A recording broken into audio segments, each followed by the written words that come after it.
Josh, where are we? We're at a mall. Josh, are we at the mall? We're at the mall. Josh, we're at the mall. Hey all, it's audio withdrawal.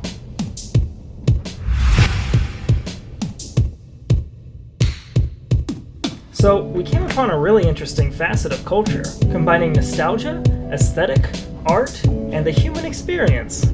We're talking vaporwave in this episode. Not just any vaporwave either. For a true Remix the World experience, we're remixing the Malls of America wave. We didn't visit the actual Mall of America. We just visited a single-story mall that happened to be in America. Close enough, right? Malls have a way of getting people together in a capitalist society to buy pointless things to fill the void of our boring desk office lifestyles. They open us up to a spending spree that gives people a little taste of freedom and wonder, imagining ourselves in different clothes, remodeling our homes, building that wonderful creation we've been thinking about, or being harassed for some sort of essential oil. It's truly an odd and beautiful world inside any mall. We've made it even more odd and outrageously beautiful by trying to find sounds fitting to our destructive, slowed-down aesthetic. Brief history on mallwave, also known as mallsoft. It's a subsect of the vaporwave community. Vaporwave started from artists like Internet Club, Vericom, Luxury Elite, Infinity Frequencies, Transmuedo, Cool Memories, and Prison Corp. All those artists taking an ironic spin on chillwave, and it's evolved into something so much more. After this light introduction into such production techniques, the first properly named vaporwave album was the god of the genre, Macintosh Plus, released in 2011. Nowadays, it's more of a sample cluster from retro songs and video games, mostly 90s games, and 80s and 90s songs, organized into wonderful droning soundscapes and heavy-hitting tracks fully across the board. A true remixer's paradise. Mallwave similarly comes from the aesthetic appeal of vaporwave, sampling older music or sounds for their songs, but instead sampling the songs or song style of the music that would normally play in a 90s and before mall during the latter boom of malls and cultures around the world.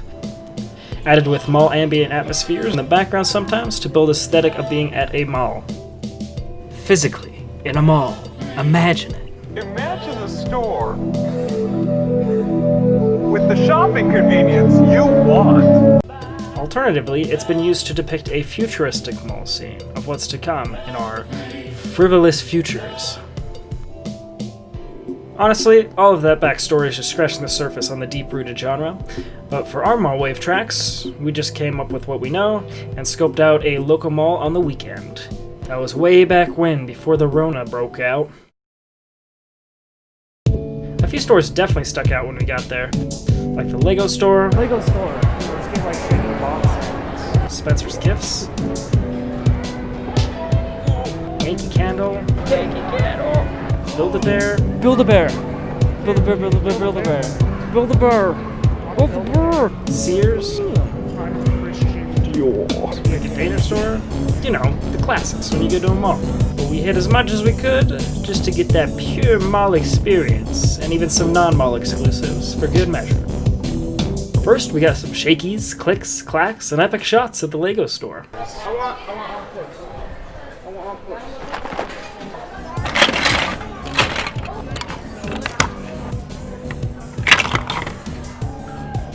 They're so bad at Lego.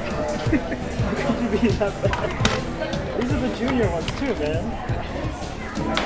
That's one funky looking giraffe, dude. Yeah, it's in the back. It's all loose pieces, so if you need to like run it through and get it down there. That'd be awesome. Yeah, I'm down for that. Run your thingy across the keychains. Bottomless pit.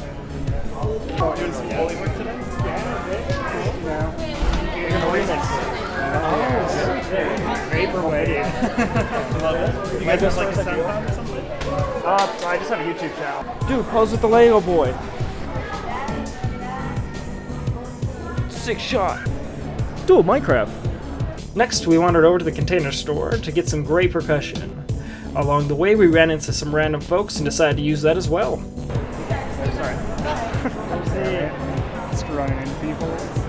There's the running into people sound effect.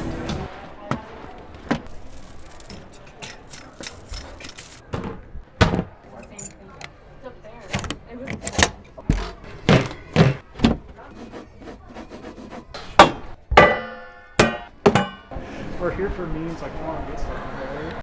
Next, we visited Sears, JCPenney, whatever, the big clothing store in mall. Find clothing store in mall. That is where we went. We got some escalator sounds and general mall ambience. We want specifically mall sounds. What do malls sound like? What's up with just...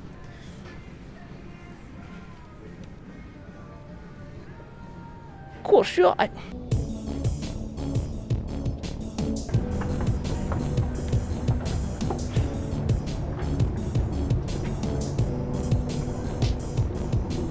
Aesthetic. How do we get out of here? I think we're trapped. We gotta go downstairs. I think we're trapped in the mall. Is there no second story for like everywhere else? I think so. That's Oh. how next level this place is. Everywhere else, they don't even have a next level. It really is. What? Wow, we picked a bad mall. Yeah. This is a one-story mall. Besides Mankey's.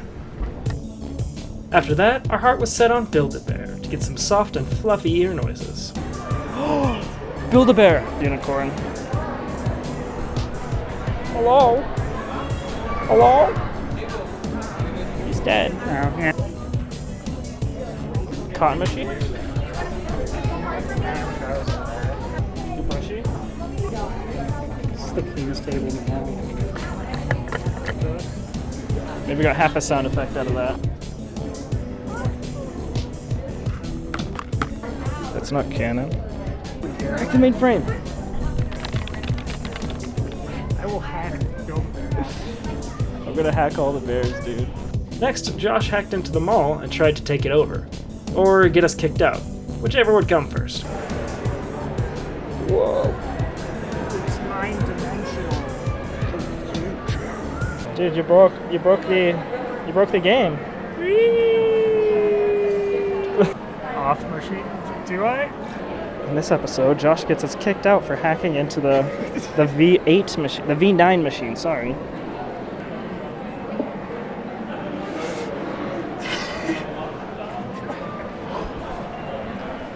No, okay, no, I'm done. I'm gonna get kicked out or something.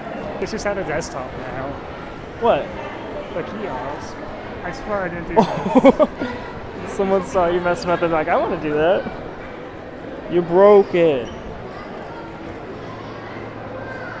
There we go. It's back. You fixed. We're good. I have to do that because I don't know, it just resets my karma. Yeah. Hacking the mall can really make one hungry. So we visited the food court to get the true animalistic nature of Americans in a mall. Gorging out and dining down.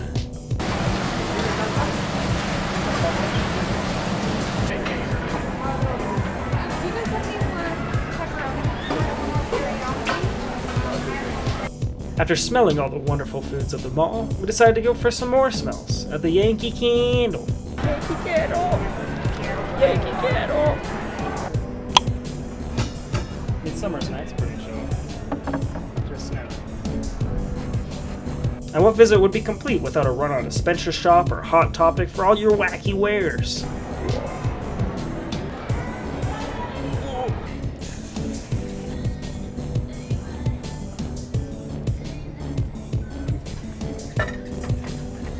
In the mouth, haha.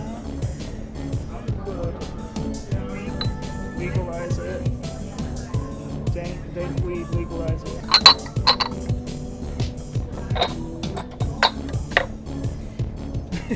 We get a piercing. I'll record the sound of you getting a piercing. It doesn't make sound. Oh no. Oh. Now that's aesthetic.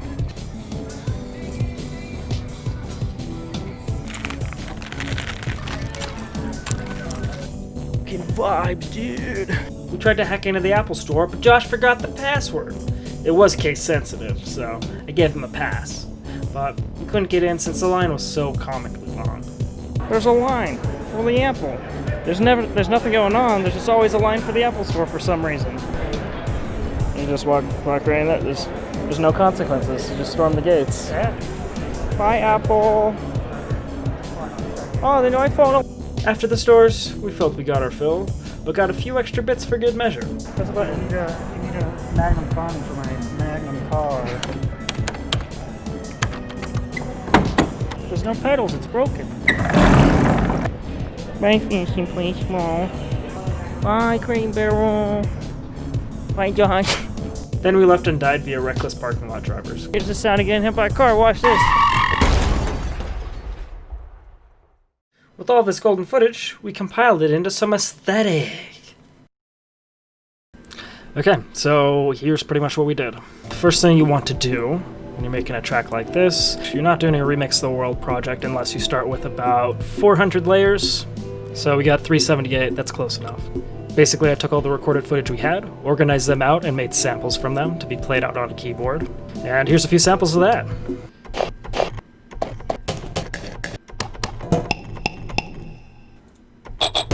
Here's a few samples that are a bit longer, used for instruments rather than a drum pad.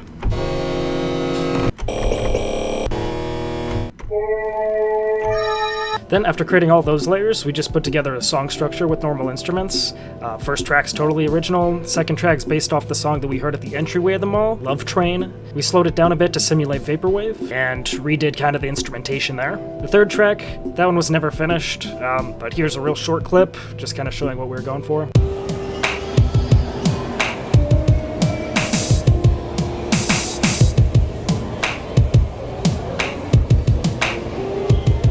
Once those songs were made with MIDI instruments, we just synced up each real instrument sound to a sample from the mall. We changed the pitch, did some mixing and mastering with effects to create something similar sounding just to those real instruments.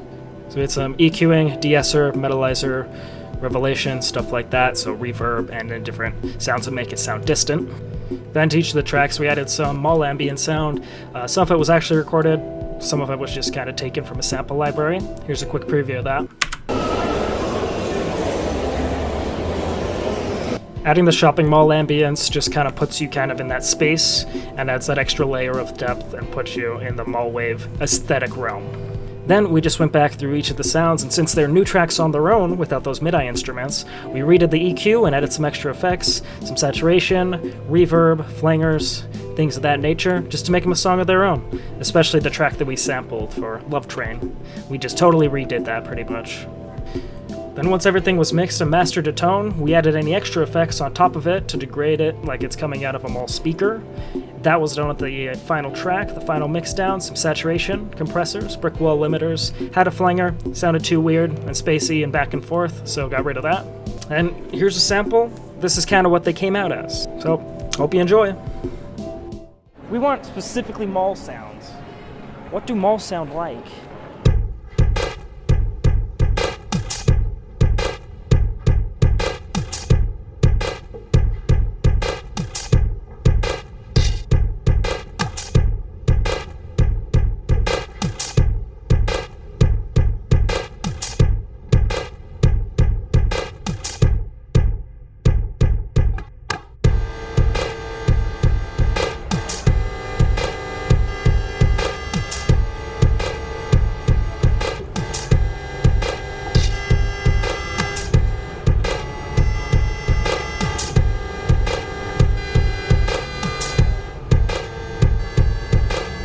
The sound of almost running into people at the mall.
tracks can be heard on our SoundCloud and in the Remix the World playlist on our YouTube. If you'd like to view the full process, besides filming, in the future, head over to the Audio Withdrawal Twitch channel.